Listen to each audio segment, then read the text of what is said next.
Hello everyone, welcome back to my channel. आज की इस वीडियो में आपको बताने वाला हूँ हिंडनबर्ग रिसर्च के बारे में। जी हाँ, अभी हाल ही में सुनाई आ रही है कि हिंडनबर्ग रिसर्च कंपनी बंद होने वाली है। हिंडनबर्ग रिसर्च जो कंपनी है वे बंद होने वाली है। हिंडनबर्ग रिसर्च के फाउंडर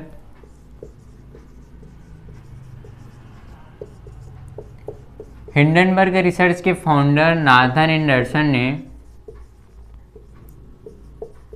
कंपनी के एक्स अकाउंट पे ऐलान किया था कि कंपनी बंद होने वाली है। हिंडनबर्ग रिसर्च को सुनते ही हमारे जहन में, हमारे दिमाग में ये सवाल आता था कि ये तो या किसी कंपनी पे या तो किसी व्यक्ति पे फिर से खुलासा करने वाली है।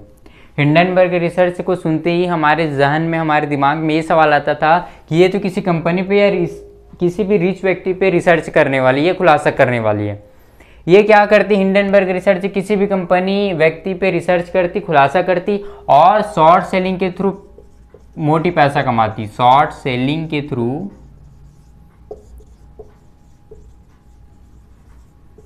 मोटी पैसा कमाती। जनवरी 2023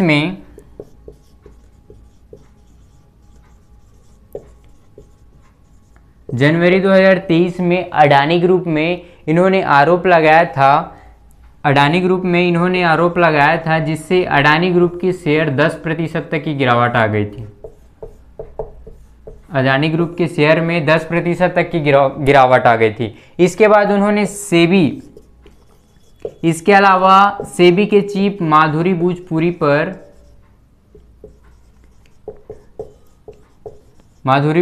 पर एलिगेशन लगाया था कि अडानी ग्रुप के विदेशी फंड में माधुरी भोजपुरी और उसके पति का हाथ है।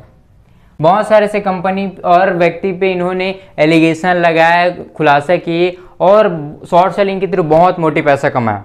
लेकिन अब सवाल ये आता है कि इतना अच्छा हिंडनबर्ग जो रिसर्च कंपनी है, किसी भी व्यक्ति या कंपनी पे रिसर्च कर रही है और शॉर्ट सेलिंग के थ्रू पैसा कमा रही है, तो अब सवाल ये आता है कि कंपनी बंद क्यों कर रही है। सो आइए जानते हैं। हिंडनबर्ग रिसर्च कंपनी की स्थापना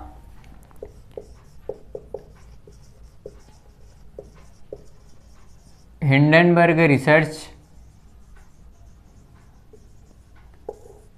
कंपनी की स्थापना 2018 में हुई थी। तब ये बहुत एक छोटी सी कंपनी थी, तब एक निवेश फॉर्म छोटी सी कंपनी थी।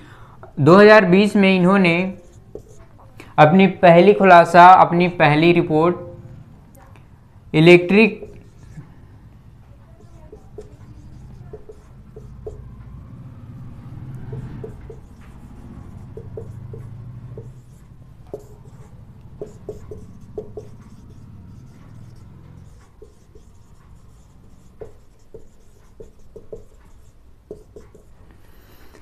2020 में इन्होंने इलेक्ट्रिक व्हीकल निर्माता निकोला कॉरपोरेशन पे इन्होंने एक आरोप लगाया कि निकोला कॉरपोरेशन अपने तकनीकी और उत्पाद प्रदर्शन को लेकर झूठ बोल रहे हैं। कहने का मतलब ये था कि कंपनी कुछ और है और एड में कुछ अलग दिखा रही है। एक समय ऐसा था जब निकोला को टेस्ला से कंपेयर किया जाता था, लेकिन आज निकोला का शेयर प्राइस $1 है। एक टाइम ऐसा था जिस टाइम पे निकोला को टेस्ला से कंपेयर किया जाता था और आज निकोला का शेयर प्राइस $1 है। बहुत ज़्यादा गिर गया और उठ ही नहीं पा रहे इस शेयर से। अब हिंडनबर्ग रिसर्च कंपनी का मेन काम ही है रिसर्च करना। अब ये हजारों कंपनी पे, लाखों कंपनी पे रिसर्च करेगा। बहुत सारे का सही साबित होता है, बहुत सारे का गलत साबित होता है। कहने का मतलब ये है कि अगर आप पे कोई इल्ज़ाम लगा रहा है, अगर आपका इल्ज़ाम सही हो जाता है, सही साबित हो जाता है, तब तो आप चुप रहोगे। लेकिन आपका इल्ज़ाम गलत साबित होता है तो आप तो एक्शन लोगे ही सामने वाले पे। तो ऐसा ही हुआ इसके साथ। बहुत सारे कंपनी पे इसका काम ही मेन है रिसर्च करना।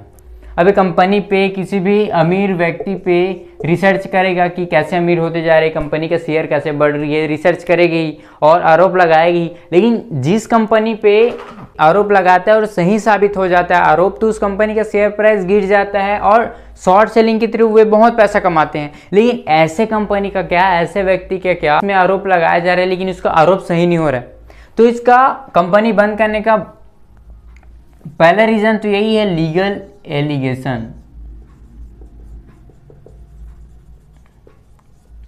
अब हिंडनबर्ग की रिसर्च कंपनी का मेन काम ही है रिसर्च करना, कंपनी का खुलासा करना, व्यक्ति का खुलासा करना कि कैसे उसका शेयर प्राइस बढ़ रहा है, कैसे लोग बढ़ रहे हैं, उसका संपत्ति कैसे बढ़ रही है। अब इसका बंद करने का रीज़न ये है कि अब ये तो उसका काम ही है रिसर्च करना, तो हजारों कंपनी पे रिसर्च करेगा, एलिगेशन लगाएगा, आरोप लगाएगा। अब कुछ कंपनी का सही हो जाता है, सही साबित हो जाता है, और कुछ कंपनी का सही साबित नहीं होता।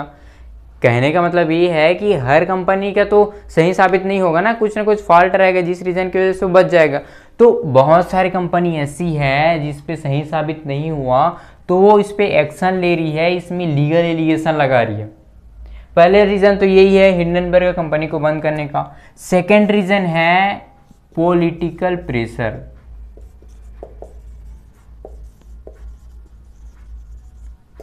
सेकेंड रीज़न है पॉलिटिकल प्रेशर, क्योंकि अब डोनाल्ड ट्रंप भी चुनाव दोबारा जीत चुके हैं, जिस रीज़न की वजह से उसका पॉलिटिकल प्रेशर भी बन रहा होगा।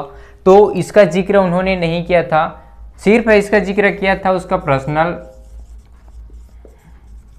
पर्सनल इश्यूज़ का।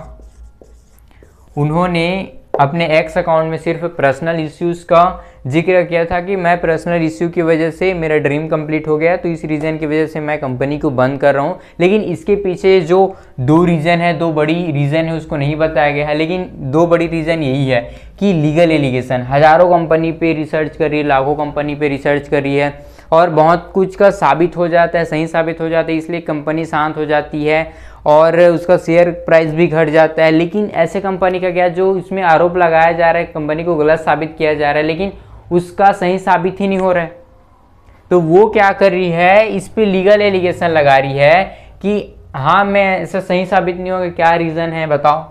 तो एलिगेशन लगा रहे हैं, एक नहीं ऐसे हज़ारों कंपनी जिसमें लीगल एलिगेशन लगा रही है।